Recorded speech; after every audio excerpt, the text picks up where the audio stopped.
delighted to be invited to this great symposium to deliver this speech on evidence-based policy making. Thank you for having me. I am Adeola Azeez, Social Democratic Party candidate for the House of Representatives, Ijebu Central Federal Constituency in Ogun State.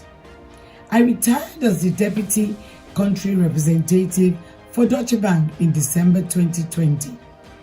I am a founding member of WIMBIS and also the founder of Adeola Azeez Community Care Foundation and a partner at Sigma Risk UK, a company responsible for fighting crime management. To begin with, I would like to join in celebrating the impact of 100 Take Action Development Champions who have made impact and transformed their communities over the years. Congratulations.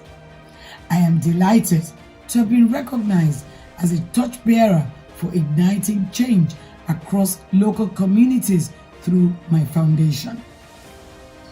There is no gainsaying in the fact that the best way to predict the future of Africa is to create it. Therefore, as part of the aim of this conference, I would further implore 10,000 more others to take sustainable action, stick to it, and advance the cause of the SDGs in 2023. The overall goal is targeted at kicking out poverty and hunger, and at the same time creating good health and well-being, quality education, clean water and sanitation, affordable and clean energy, decent and economic growth, amongst others.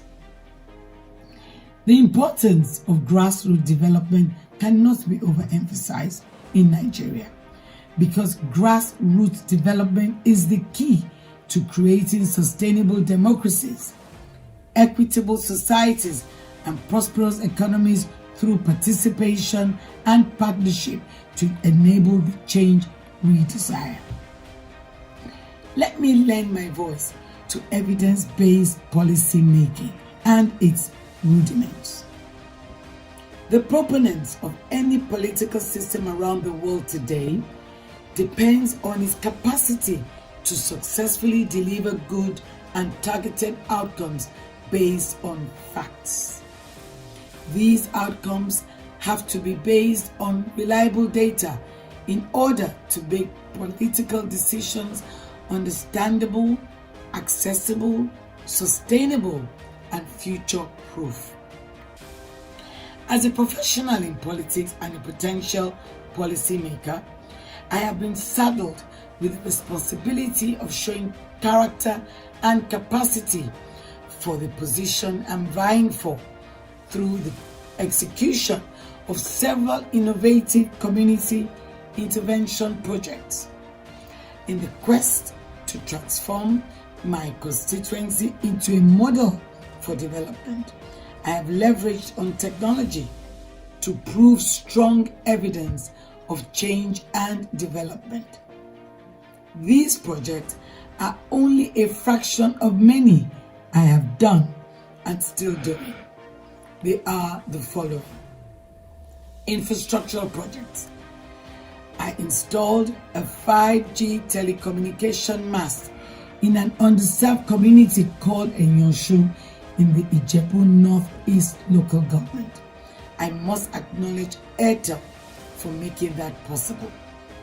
Provision of potable water solutions to the people of Erelu community in Odogbolu local government and several others that are ongoing. Healthcare projects. I renovated and refurbished the Ogbo Health Center located in Odogbolu local government. I donated an ultrasound scanning machine for pregnant women in Shiwa community.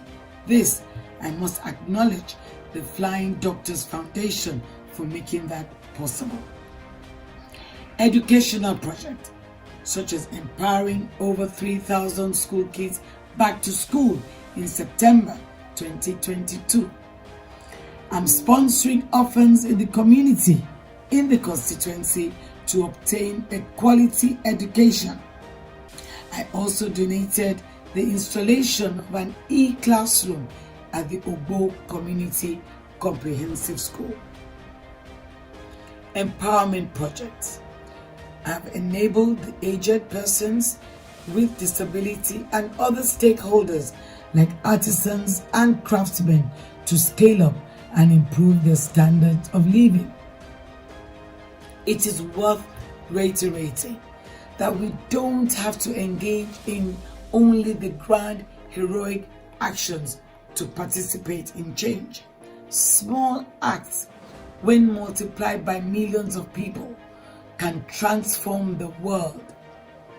And that is why our activities are wired around grassroots development to promote inclusiveness, address local issues, find common ground, and balance various interests. I have always been politically inclined, but after serving in the private sector for over 30 years, I decided to engage differently at the grassroots and community level. I wanted to have a direct impact on the community, address issues at the grassroots, and replicate the same results in the private corporate sector. I know evidence-based policy making is a multi-dimensional feature in today's politics, but needs to be embraced by policymakers, especially in Nigeria. Evidence-based policy making must be embraced by policymakers in Nigeria. Its technicalities should be evaluated and the result should scale across states. In concluding, I call myself a professional in politics. I will continue to use my influence, network to encourage innovation. I will test new approaches, and by God's grace, when I'm elected into office in a couple of days, I will use my mandate to initiate good laws, and that will help lift the lives and livelihoods of people out of poverty, provide social amenities that improves the well-being, and lobby for infrastructural projects that will make positive impact and key areas of the economy. Ladies and gentlemen, there's a task for all of us to do. Thank you once again for having me here. Enjoy the rest of the conference. Be inspired, and God bless you all. Thank you.